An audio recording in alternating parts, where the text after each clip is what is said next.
does. Senator Hawley. Thank you, Mr. Chairman. Mr. Cox, I know that Facebook has said in the past that it's their position as a private company, you're not subject to the First Amendment. I assume that hasn't changed. Is that right? That's correct, Senator. But the United States government is subject to the First Amendment. I think we can probably all agree on. Hopefully we can. Hopefully that's still true in this country. Is it appropriate for Facebook to work with the United States government to avoid the First Amendment, help the U.S. government avoid the First Amendment? Senator, we do think it is sometimes appropriate to be in contact with government and with government organizations. To help them avoid the First Amendment? Senator, I'm not sure what specifically you're referring to. Well, let me ask you this. Do you think it's appropriate to work with the United States government to target private individual speech that is constitutionally protected? Senator, I'm not aware of that. Well, let me educate you. On July 16th, 2021, an employee at Facebook wrote to the Department of Health and Human Services saying, and I quote, "I know our teams met today to better understand the scope of what the White House expects from us on misinformation going forward." On July 23rd, 2021, a Facebook employee thanked HHS, quote, "for taking the time to meet earlier today and wanted to make sure you saw the steps we just took this past week to adjust policies and what we are removing with respect to misinformation. This included," and I'm still quoting, "increasing the strength of our demotions for COVID and vaccine-related content." On April 7th, 2021, a Facebook employee thanked the CDC for responding to misinformation queries, and I quote, "We'll get moving now to be able to remove all but that one claim as soon as the announcement and authorization happens." On July 28th of this year, a Facebook employee reached out to CDC about, quote, "doing a monthly misinfo debunking meeting." The CD responded, "Yes, we would love to do that." I'm sure they would. On July 20th, 2021, Clark Humphrey at the White House, who's digital director of the COVID-19 response team, emailed Dave Sumner at your company, among others, asking any way we can get this pulled down and cited a specific Instagram account. Within 46 seconds, your company responded and said, "Yep, on it." That sounds like what in the law we call a pattern and practice of meeting, coordinating, and colluding with the United States government to target particular speech that no one in any of these emails alleges is incitement, which would not be constitutionally protected. No one in any of these emails alleges it directly encourages violence, which would not be constitutionally protected. So it appears to all be constitutionally protected speech on, I might add, very politically sensitive topics that Facebook is directly working with the U.S. government to target and remove. Is that your company policy to do this kind of thing? Senator, we were quite public about our cooperation with health organizations during the unprecedented time of COVID. We knew that people expected and wanted accurate information on our platform. We had conversations with the CDC, with the World Health Organization, and with other public health organizations, not just in the U.S., but abroad, in order to understand how to help make sure that folks weren't getting information that could cause imminent harm. Fair enough. So you're saying that this was, in fact, company policy to have these kinds of meetings with HHS, with the CDC, with the White House directly, that you did engage in this behavior, and you think that it was entirely fine. Is that your testimony? Senator, I do believe it's appropriate for companies like ours to be in consultation with public health organizations and with government. And you can confirm that things like taking down a private Instagram account and adjusting your policies at the behest of the White House, and putting into place misinformation policies at the behest of CDC, that those things you think are appropriate. This was company policy to do so. Is that fair to say? Senator, I'm not familiar with the Instagram account specifically that you're referencing, but we do know that people expected and hoped from the platforms that we would help them get accurate information about COVID during the unprecedented time, especially at the beginning.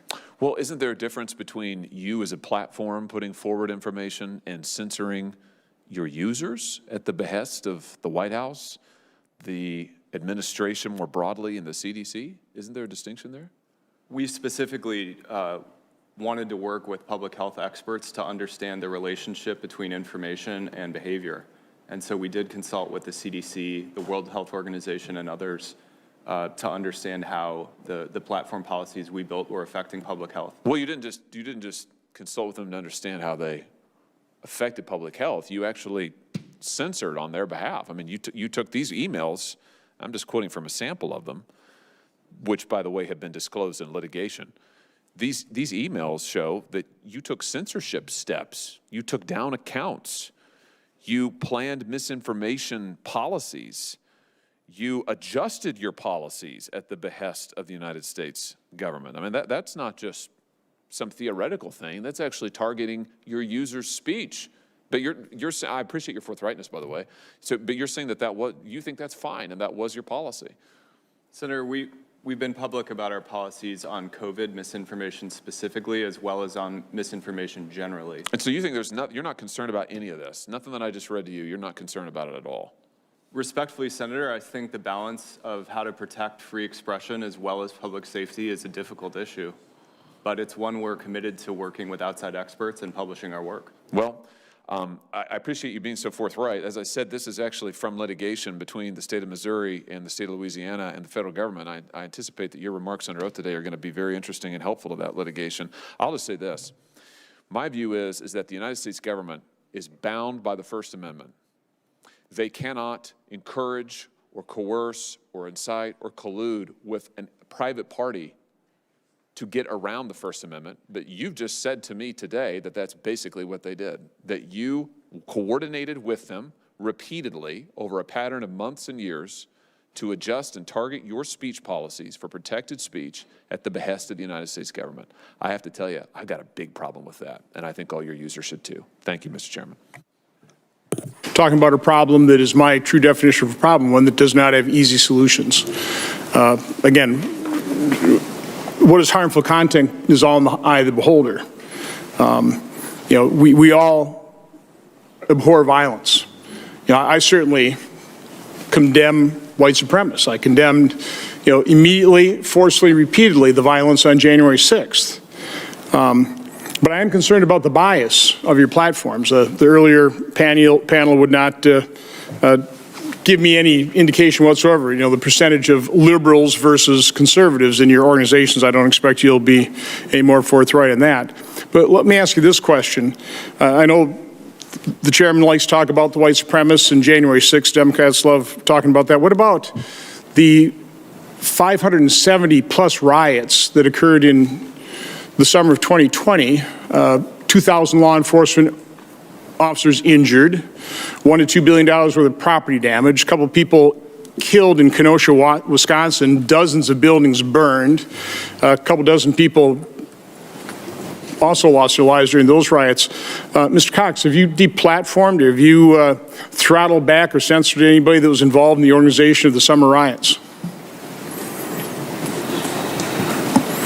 Senator, these were pretty quick answer. I got a lot of territory to cover. Senator, domestic terrorism and extremism and calls for violence are against our community. Did you throttle back? Did you censor anybody that organized the summer riots? 570 of them. Senator, I can look at the specifics. Okay, Mr. Mohan, did YouTube throttle back or censor any of the rioters in the summer 2020? Senator, our policies apply equally regardless of who the rioters are. So did you throttle back? Did you censor some of the organizations that were responsible for the summer riots?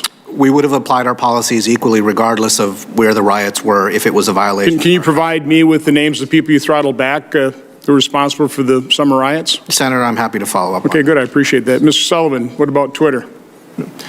Twitter would have removed any incitement to violence that was on our platform, regardless of. So you did throttle back on organizers of the summer riots? For any case where we see incitement to violence, we would remove that content and take So action. your CEO, Mr. Dorsey, was before a Commerce Committee, I think it was in October 2020, and both Senator Cruz and I asked him whether your platform, Twitter, could impact our elections, and he denied it. Our three witnesses earlier this morning completely disagree with Mr. Dorsey, said they absolutely, Twitter and these platforms can. Do you believe that Twitter can impact our elections? I think Twitter plays an important role in the public conversation. It's really kind of a yes or no answer. Yeah. Can they impact our elections? We're taking the elections. Really, yes or no? I got a lot of coverage. As I described to the previous question, we've put in place many actions and mitigations relating to elections. Can you impact elections?